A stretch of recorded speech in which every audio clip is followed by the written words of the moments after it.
communication is made up of verbal and non-verbal components. The verbal components are the speech and words that come from your mouth. The non-verbal components include your body language and your voice tone.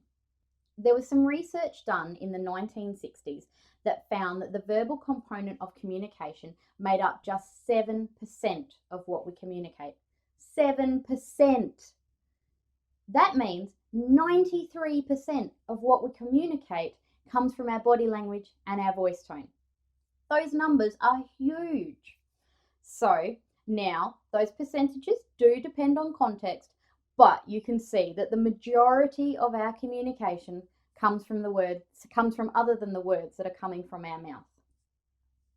Now, from that, you can see why it is just so important to be able to receive the whole message that people are communicating.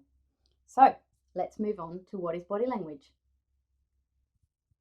So body language is communication that can be seen but not heard. It includes facial expressions, eye movements, gestures, posture, and even the physical space around you. Now, it's not a language in the correct definition of the term, but it is a way to interpret what it is that you are seeing. It helps you to guide you into how you should respond to the person that you're communicating with. But remember, it is only a guide. You also need to remember that your body is communicating during your interactions. So you need to ensure that your movements match with the message that you are trying to portray.